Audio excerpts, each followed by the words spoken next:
E aí, amigos e amigas, dentistas, concurseiros e concurseiras, sejam muito bem-vindos a mais um vídeo aqui desse canal. Hoje, então, tô acabando com a seca de vídeos aqui no YouTube e parte da razão de eu ter demorado a postar vídeo por aqui foi por causa do Instagram. Eu mudei todo o meu conteúdo por lá, tá um conteúdo bem diferente, bem dinâmico, que com certeza pode ajudar você que está se preparando para concurso público de odonto. Eu sempre tô lá trocando uma ideia, postando nos stories e já aproveitando aqui o gancho, né? Seria muito legal ter você estudando comigo por lá também, e o meu perfil é @odontologia_com_André. Mas hoje o tema principal desse vídeo aqui não é Instagram, é o amálgama, como vocês puderam ver no título. Amálgama que já foi um dos materiais mais usados na odontologia.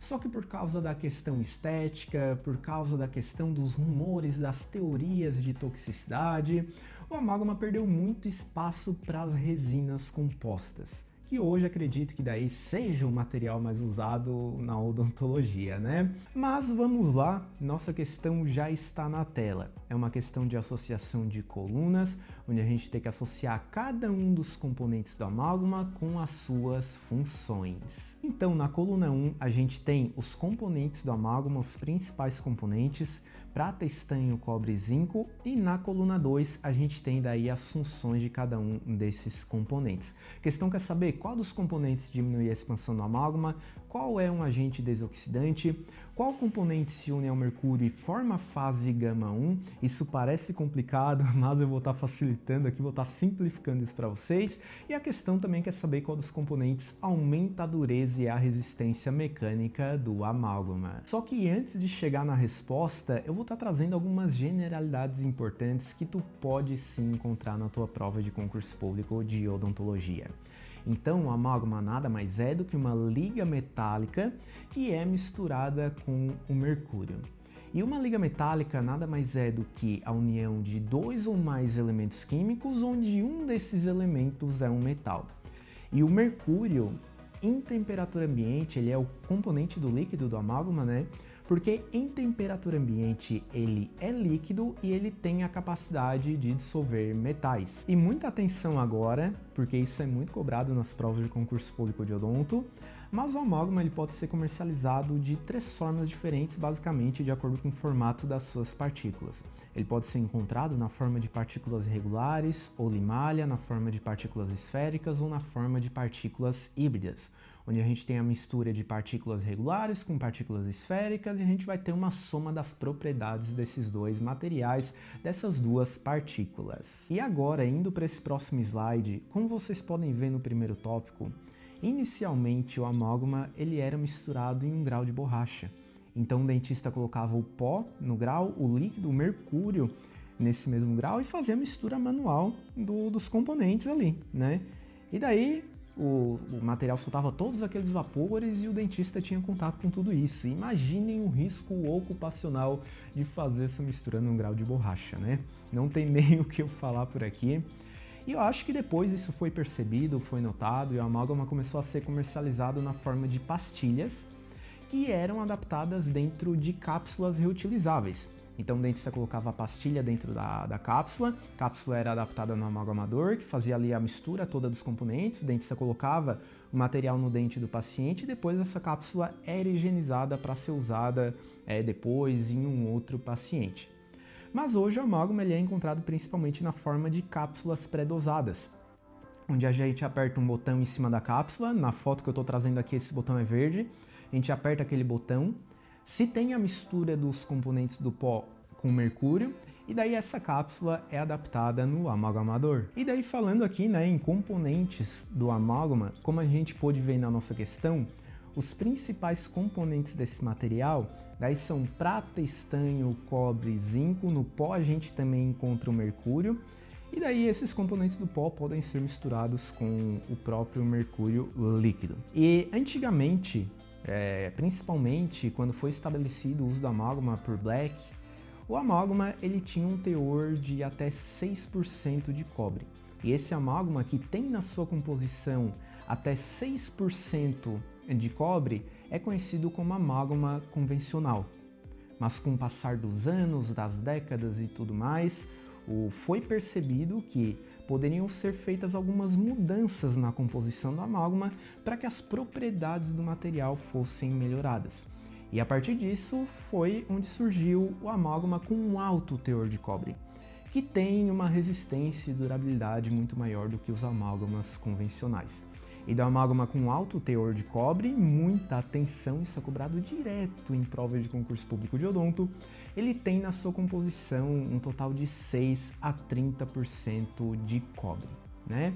E daí trazendo aqui também, né, nesse último tópico, tamanho médio das partículas de amálgama é de 15 a 35 micrômetros, lembrando que 1 micrômetro é igual a 1 milímetro dividido por 1000. E pessoal, tendo todos esses pontos importantes revisados, agora a gente vai para a parte principal desse vídeo aqui, onde a gente tem a reação de presa do amálgama.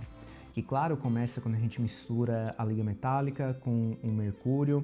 Mercúrio dissolve a superfície das partículas metálicas e se difunde no interior dessas partículas, e daí a gente tem partículas que são dissolvidas de forma parcial. E como a gente pode ver no slide, no terceiro tópico, a microestrutura do amálgama, cada uma das fases formadas quando a gente tem a mistura do pó com líquido, é designada, é descrita por letras gregas. Parece algo complicado, parece algo complexo, mas não é. Então, por exemplo, quando o amálgama está ali tomando presa, a gente tem a formação da fase gama, gama 1, gama 2, da fase eta, da fase epsilon, né? E daí aqui no slide a gente tem a tabela com a fórmula estequiométrica de cada uma dessas fases. Eu já vi isso ser sim cobrado muito em provas de concurso público de odonto, principalmente questão da banca FGV, tá? E o pessoal fala que a banca FGV é chata, o pessoal tem razão, porque onde já se viu cobrar esse tipo de coisa, né? Mas vamos lá, fase gama, como a gente pode ver ali, ela é formada por prata e estanho. Fase gama 1, já respondendo a nossa questão aqui parcialmente, é formada por prata e mercúrio. Fase gama 2, daí é formada por estanho e mercúrio. Fase epsilon é formada por cobre e estanho, e fase eta também é formada por cobre e estanho. Então vamos agora para a reação de presa do amálgama convencional e do amálgama com alto teor de cobre. A presa desses dois materiais tem algumas diferenças que são muito cobradas nas provas de concurso público de odonto. Como a gente pode ver no amálgama convencional, quando a gente tem a mistura do pó com mercúrio, nós vamos ter a formação de 3 fases: fase gama, gama 1 e gama 2. E algo muito importante, muitíssimo importante, tá? É que a fase gama é mais resistente que a fase gama 1 e a fase gama 1 é mais resistente que a fase gama 2. Então, novamente, na fase gama nós temos prata com estanho, a gente não tem mercúrio na fase gama. Isso ajuda a decorar aquela parte das fórmulas estequiométricas, né? Daí depois sim, a gente vai ter a fase gama 1 com prata, mercúrio, fase gama 2 com estanho, mercúrio. E lembrando, fase epsilon e fase eta é cobre com estanho. Também nessas fases que são bastante resistentes, a gente não tem a presença do mercúrio. E daí, quando a gente muda, né, para a análise da reação de presa do amálgama com alto teor de cobre, a gente consegue perceber que a gente também tem a formação de fase eta. Que daí é uma fase que também tem uma resistência muito boa. Isso faz também, em parte, com que o amálgama com alto teor de cobre seja mais resistente do que o amálgama convencional. Porque, mais uma vez, para vocês gravarem bem, fase gama é mais resistente que fase gama 1 e fase gama 1 é mais resistente que fase gama 2. E no amálgama com alto teor de cobre, a presença de fase gama 2 ela é minimizada. E voltando para a nossa questão, finalmente, depois de discutir todas essas coisas, vamos responder ela de uma vez por todas, começando pelas funções da prata. A prata, como a gente viu, ela vai se unir ao mercúrio e vai formar a fase gama 1. E a prata, em parte, ela ajuda a melhorar as propriedades mecânicas do amálgama. Mas daí, quanto mais prata a gente tem no amálgama, maior vai ser a expansão do material. E expansão não é algo bom na odontologia. E é aí que entra o estanho. O estanho ajuda a diminuir a expansão da prata no amálgama e facilita também o processo de amalgamação. Para vocês gravarem bem, o estanho, que começa com E, ajuda a diminuir a expansão do material. E daí na questão aqui a gente sobra com cobre e com zinco. O cobre, como a gente viu, ajuda muito a melhorar as propriedades do amálgama. E daí sim ele vai melhorar a dureza e resistência do material. E por último, a gente tem o zinco, que atua como agente antioxidante, principalmente durante a fusão do amálgama no processo de fabricação.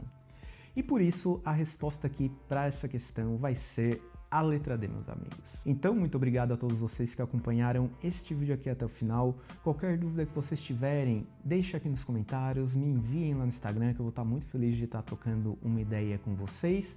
E como eu sempre falo, espero todos vocês na próxima. Até mais e tchau, tchau!